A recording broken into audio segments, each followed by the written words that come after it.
Okay, this is a brief introduction to the QuizBank system, which is the quizzing system for this course. I'm going to attempt to cover basic ideas, how to log in, how to take a quiz, how to use some of the features. There's a lot of things in this system, and I'll get back to more of this as the course progresses. This is a new program. The software is being developed by me, therefore I'm kind of aware of how it works, but I'm sure there are going to be bugs. So I hope for some patience from you as we work through some of these. I've done a lot of testing, but I'm certain that you will find some issues that I did not anticipate. If you have suggestions, feel free to suggest things for improvement.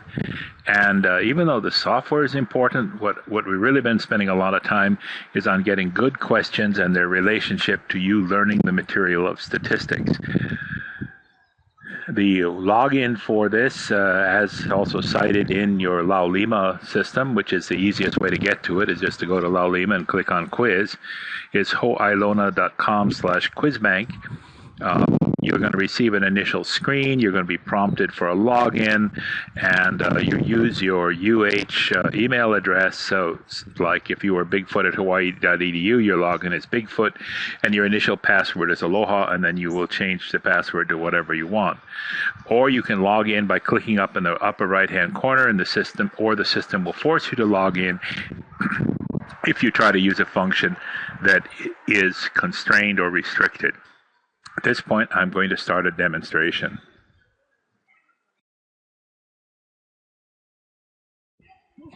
Okay, the first thing that will come up will be a video, not this one, which is something I just plugged in. What will come up is the actual tutorial, which you're listening to right now. And once you've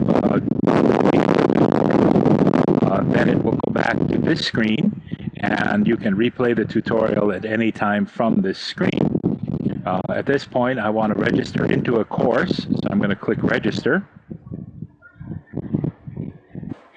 And since register is a secure function, it's asking me for my password and user, so I'll type those in, which are the same as yours for starters.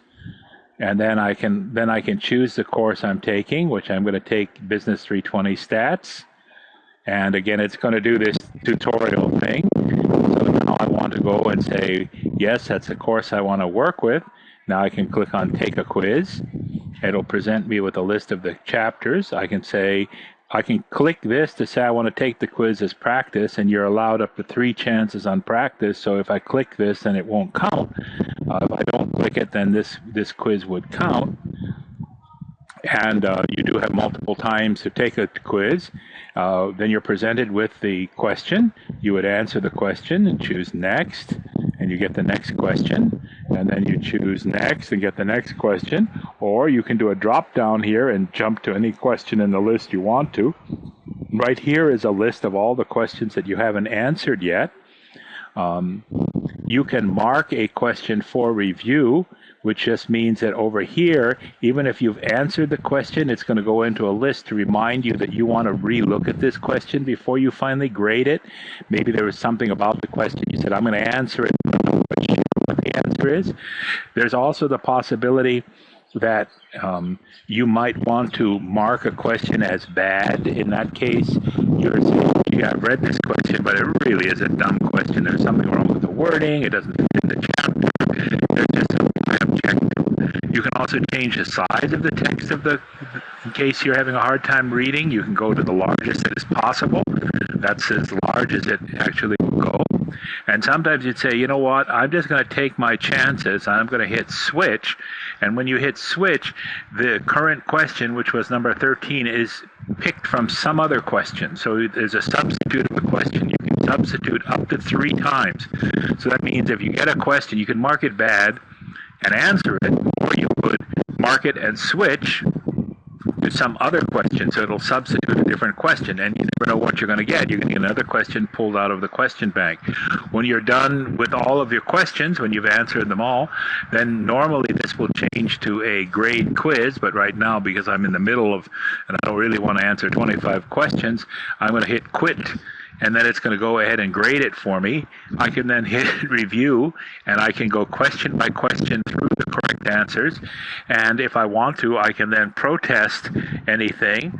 And when I protest it, I submit my protest, and then it gets recorded. And the instructor will look at that, and if they agree with you, will give you some points.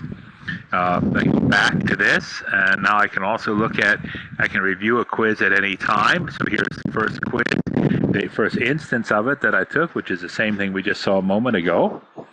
You'll notice that when you go to review a quiz, it gives you the chapter that you took, and when you hit select, there could be multiple different chances. So each of your various chances that you took are going to be listed here for your review. Okay, so hit home and go back up. And there's going to be these things called bonus points, which I'll get into more later. You can say, give me the report of the bonus points I get. Everybody gets an initial bonus point for just registering into the course.